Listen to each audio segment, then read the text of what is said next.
देखो, हमारी vote appeal वाली वीडियोस वायरल हो गई थी। मुझे जेन्युइनली लग रहा था कि सोशल इन्फ्लुएंसर वाला अवार्ड IIT बॉम्बे के अंदर हम ही जीतेंगे, लेकिन जब विनर अनाउंस हुआ तो वो मैं नहीं था। हम हार गए। लेकिन अगर हम हारे तो फिर ये अवार्ड कौन सा है जिसके लिए मैंने अप्लाई तक नहीं किया और हम जीत गए। गाइस, 12 दिसंबर का वो दिन मेरी जिंदगी का सबसे अजीब, सबसे शॉकिंग और सबसे स्पेशल दिन बन गया, क्योंकि उस दिन मैं एक अवार्ड हार के कुछ और ही जीत गया। 12 दिसंबर की कहानी IIT बॉम्बे में इतनी ज्यादा शॉकिंग थी कि मुझे ये लॉन्ग वीडियो बनाना ही पड़ा, और ऊपर से तुम लोग भी रिक्वेस्ट कर ही रहे थे। अगर तुमने मेरे लिए वोट किया या करने वाले थे तो उस दिन क्या हुआ वो तुम्हें जानना ही पड़ेगा। तो ये सब शुरू होता है 6 दिसंबर को, जब मेरा मैनेजर रिदम मुझे कॉल करता है। वो बोलता है पैकिंग कर लो, और यही बोला उसने, ऐसी जो बात करता है वो। तो मैंने बोला कहाँ के लिए? उसने बोला मुंबई। फिर मैंने बोला मुंबई कहाँ? उसने बोला IIT बॉम्बे। मैं ना खाना खा रहा था, निवाला गिर गया मेरे हाथ से, क्योंकि इंडिया का सबसे प्रेस्टिजियस कॉलेज जाने मिलेगा। उसने बोला कि ई समिट है जिसमें मुझे social influencer of the year के लिए नॉमिनेट किया गया, और अवार्ड जीतने के लिए वोटिंग सिस्टम है। ये सुनते ही मैं खुश भी हो गया और उदास भी, क्योंकि IIT बॉम्बे में अवार्ड जीतने का मौका मिलेगा। लेकिन ऑडियंस से मैंने आज तक वोटिंग नहीं करवाई थी, तो पता नहीं था कि सपोर्ट मिलेगा भी या नहीं। ऊपर से रिदम एक और बॉम्ब मेरे सर पे गिराता है। वो बोला कि हमारी एंट्री लेट हुई है। तो मैं पूछा कि कितनी लेट? 2-3 दिन? नहीं, वोटिंग 29 नवंबर से शुरू थी और 9 दिसंबर को बंद होनी थी, और हमें कंफर्मेशन मिला 6 दिसंबर को, यानी हमारे पास 2 से 3 दिन से ज्यादा नहीं थे। मैंने सर पकड़ लिया कि इतनी अच्छी अपॉर्चुनिटी ऐसी हालत में मिल रही है। बाकी क्रिएटर्स को 10 दिन से ज्यादा मिल रहा है और मुझे बस 3 दिन। तो कंपीट कैसे करूंगा? और सिर्फ कुछ घंटों में मुझे वोट अपील वीडियो बनानी है जो मैंने जिंदगी में कभी नहीं बनाई। तो अवार्ड मिलना मुझे ऑलमोस्ट इम्पॉसिबल ही लग रहा था, क्योंकि वीडियो बनाने में अगर मुझे 1 दिन लगता तो 2 दिन में मैं तुम लोगों से कितनी ही वोटिंग करवा लेता। पर एक चीज हो सकती थी कि हमारी वोट अपील वीडियोस दोनों प्लेटफॉर्म पे वायरल हो जाए। मतलब अगर हमें अवार्ड जीतना है तो मुझे अपनी जिंदगी की सबसे पहली वोट अपील वीडियोस ऐसी बनानी है जो दोनों प्लेटफॉर्म पे वायरल हो जाए, वो भी कुछ घंटों में। तो जब मैं वीडियो का आइडिया सोचने बैठा तो पता नहीं क्यों मेरे दिमाग में बस एक ही स्टोरी आ रही थी, वो दिवाली वाली, जिसकी वीडियो में मुझे बहुत हेट मिला। लेकिन कुछ दिन बाद जिस चीज की अवेयरनेस की मैं बात कर रहा था वही घटना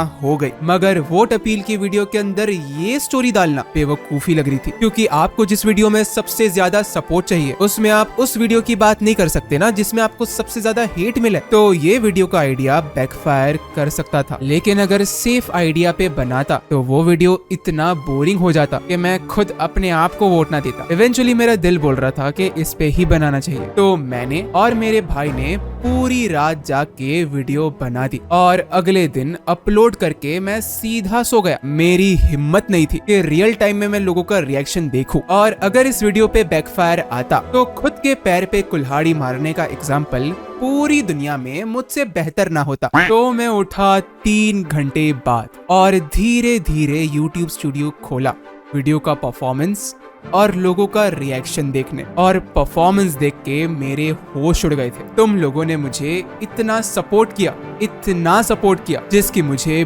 बिल्कुल उम्मीद नहीं थी। कोई 10 अकाउंट से वोट कर रहा है, कोई 20 अकाउंट से वोट कर रहा है, कोई अपनी पूरी फैमिली से वोटिंग करवा रहा है, और जिन्होंने वोट किया उन्हें पता होगा कि बस एक बार वोट करने के लिए कितनी मेहनत लगती है। 4 से 5 स्टेप का लंबा प्रोसेस है, फिर भी लोगों ने टाइम निकाल के बहुत सारे अकाउंटों से वोट किया। आई एम सो ग्रेटफुल, तुम लोगों ने इतना प्यार दिखाया। अब एक हाई पोटेंशियल है कि हम अवार्ड जीत सकते हैं। भले ही हमारी एंट्री लास्ट में हुई, लेकिन जितना सपोर्ट बढ़ रहा था मेरी एंजाइटी कम होने की जगह उल्टा और बढ़ रही थी, क्योंकि अब स्टेक्स बढ़ चुके थे। अगर मैं हारा तो यार तुम सब डिसअपॉइंट हो जाओगे। फाइनली वो दिन आ जाता है, 12 दिसंबर। मैं और कुछ इन्फ्लुएंसर्स कॉन्वोकेशन हॉल, जहां हमारा इवेंट होने वाला था, उसके बाहर खड़े थे, क्योंकि हमसे पहले वाला इवेंट लेट हो गया था। तो बातचीत में उन लोगों ने बोला कि चाहे मेल क्रिएटर और फीमेल क्रिएटर की फॉलोइंग सेम हो, लेकिन एंगेजमेंट फीमेल क्रिएटर्स को ज्यादा मिलती है। मेरा बड़ा मन था कुछ बोलने का, लेकिन छोड़ो, जाने दो। इवेंट फाइनली शुरू होता है और पहली 3 कैटेगरी स्टार्टिंग में ही अनाउंस हो जाती है, और उसमें से social influencer of the year वाली कैटेगरी भी थी जो अनाउंस हुई। और इस टाइम पे मुझे ऐसा लगा कि भले ही बाकी क्रिएटर्स को 10 दिन मिले और मुझे 2 दिन, लेकिन मेरा दिल बोल रहा था कि ये मैं ही जीतूंगा। इस टाइम पे मेरी एंजाइटी इतनी ज्यादा थी कि मैंने अपनी आंखें बंद कर ली और होप करने लगा कि होस्ट के मुंह से मेरा नाम सुनाई दे, लेकिन ऐसा नहीं हुआ। विनर कोई और ही निकला और बुरा भी लगा कि नॉमिनेशंस के बहाने ही सही एटलीस्ट मेरा नाम तो स्क्रीन पे दिखाते, उस पे ही थोड़ा खुश हो जाता, क्योंकि उसके बाद के सारे कैटेगरीज में नॉमिनीज की फोटो साफ साफ दिखा रहे थे, इसलिए बुरा लगा। ऊपर से दिमाग में ये चल रहा था तुम लोगों को कैसे बताऊंगा कि इतने सपोर्ट के बाद भी अवार्ड हार गया। मुझे पता है कि तुम तब भी सपोर्ट करते, लेकिन यार मैं अच्छा फील नहीं करता। अब इवेंट की स्टार्टिंग ही ऐसे हुई तो वहां पे 1 सेकंड भी रुकना मुझे चुभने लगा था। मैंने बोला रिदम को कि यार चलते हैं ना, मन नहीं लग रहा, लेकिन बीच में से उठ के जाना गलत मैसेज जाता सबको। पूरा इवेंट 1 घंटे तक चला और वो 1 घंटा मेरी जिंदगी का सबसे लंबा घंटा बन गया। और पता है एग्जैक्टली मैं कर क्या रहा था? उस बड़ी सी स्क्रीन पे अपने आप को इमेजिन कर रहा था। वहां पे कौन क्या बोल रहा है, स्टेज पे क्या हो रहा है, मेरा ध्यान किसी भी चीज पे नहीं था। तभी होस्ट बोलते हैं कि नेक्स्ट क्रिएटर वो है जिसके वजह से लोग 2-3 घंटा रील्स या शॉर्ट्स पे लगा देते हैं। तभी मेरी बड़ी सी पिक्चर पूरे स्क्रीन पे आ गई और मैं रजिस्टर नहीं कर पाया। ऐसा लग रहा था कि मैं हेलुसिनेट तो नहीं कर रहा हूँ। होस्ट ने बोला आउटस्टैंडिंग रील का अवार्ड अंकित को जाता है। मैं और रिदम दोनों शॉक हो गए और ये शॉकिंग इसीलिए था क्योंकि ये कैटेगरी के बारे में ना वेबसाइट पे लिखा था ना ईमेल्स पे कहीं जिक्र था। ये कैटेगरी स्पेशली हमारे लिए बनाया गया था। मैं कोशिश कर रहा था कि अपने इमोशंस पे कंट्रोल कर पाऊं, क्योंकि बस कुछ देर पहले मैं सोच रहा था कि नॉमिनेशंस के बहाने ही सही एटलीस्ट मेरी छोटी सी इमेज तो स्क्रीन पे दिखे, पर अब पूरी की पूरी स्क्रीन पर अपनी ही इमेज थी। ऊपर से अवार्ड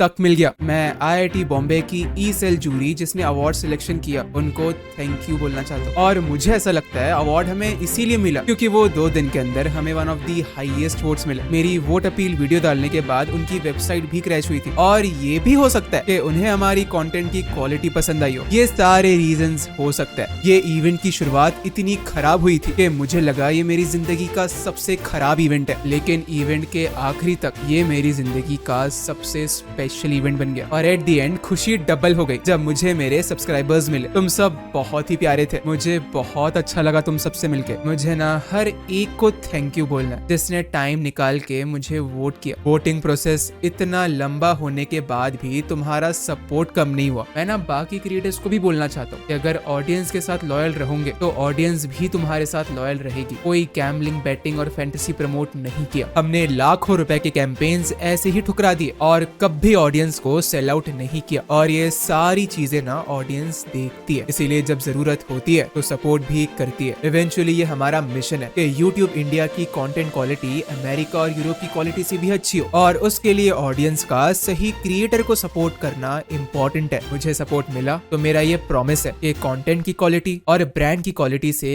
कभी कॉम्प्रोमाइज नहीं करूंगा। बस जो भी अच्छा ब्रांड में प्रमोट करूँ उसको जरूर ट्राई कर लिया करो, इससे पूरा इकोसिस्टम ग्रो होगा। मैं अपने भाई रिदम और फ्रेंड्स एंड फैमिली को भी शाउट आउट देना चाहता हूँ उनके सपोर्ट के लिए। एंड में मुझे वापस से थैंक यू बोलना है जिसने टाइम निकाल के मुझे वोट किया। Thank you so much.